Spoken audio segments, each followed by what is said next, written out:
৭১ এখন ২৪-এর সমান করে দেখে, তারা ৭১-কে অবজ্ঞা করে এবং সাধারণভাবে এই ৩০ লক্ষ জনগণ যে জীবন দিয়েছে তাদের প্রতি উপহাস করা হয়। এখনো ধরে রাখা হয় তখন ছিল ৭.৫ কোটি মানুষ, তাদের এখনো ৩-৪ কোটি লোক মানুষ বেঁচে আছে এবং এই ৩-৪ কোটি লোকের ভিতরে ৪.৫ কোটি লোকই কিন্তু মুক্তিযুদ্ধের চেতনায়। কারণ সেই সময় শুধু জামাত ইসলাম এবং মুসলিম লীগ, খয়রুদ্দিন না কি একটা পার্টি, আর খাজা খয়রুদ্দিন আর ছোট্ট একটা পার্টি, অর্থাৎ অতি নগণ্য সংখ্যক। হ্যাঁ, তারা কি দেখেছে? ২০০০ হিসাব মতো আসে ১৫০০ ছাত্র জনতা মারা গেছে। আমার গ্রামে ১ গ্রাম ঘেরাও করে পাকিস্তানে আর্মি ৮৫০ লোক মেরে ফেলেছে। ৮৫০। কত মানুষ বীরাঙ্গনা হয়েছে, কত মানুষ ৩০ লক্ষ লোক মারা গেছে। এইসব হিসাব তো যারা দেখে নাই, মুক্তিযুদ্ধ যারা দেখে নাই, আমার কথা হলো মুক্তিযুদ্ধে অংশগ্রহণ না, যারা দেখে নাই ওই সময়, তারা এটা কল্পনাও করতে পারবে না যে একদম যেটা ফজলু ভাই বলল,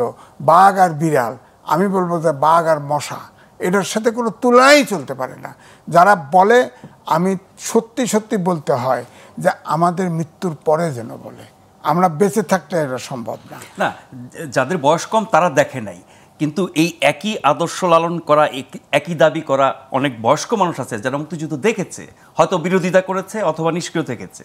তারা দেখার পরে মুক্তিযুদ্ধকে এই বিকৃতভাবে উপস্থাপন করার না, কারণ আমাদের দেশটা স্বাধীন হওয়ার পর থেকেই কিন্তু মুক্তিযুদ্ধের পক্ষ এবং দুটো বিপক্ষকে দুটো ভাগে ভাগ করা হয়েছে রাজনীতিকে। এবং ধরেন মুক্তিযুদ্ধের বিপক্ষে যে শক্তি, একটা যাদের কথা আপনি উল্লেখ করছেন, ধরেন জামাত থেকে শুরু করে, তারা কিন্তু কখনো মুক্তিযুদ্ধের এটাতে অনুপ্রাণিত হয় নাই।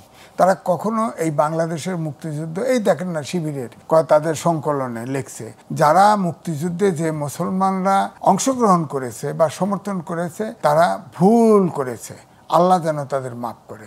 অর্থাৎ এখন যারা এই জামাতের চেতনায় উদ্বুদ্ধ, তারা কিন্তু কেউ মুক্তিযুদ্ধকে লালন করে না, মন থেকে বিশ্বাস করে না। জামাতের ইসলাম দেখেন, ছাত্ররা আন্দোলন করলো, পতনের পরে ঢাকা বিশ্ববিদ্যালয়ের ভিসির সামনে বৈঠক ডাকলো, বৈঠকের পরে ওখানে ছাত্র শিবিরের নেতা আবিষ্কার হলো। তারা কিন্তু আন্দোলনে ছিল।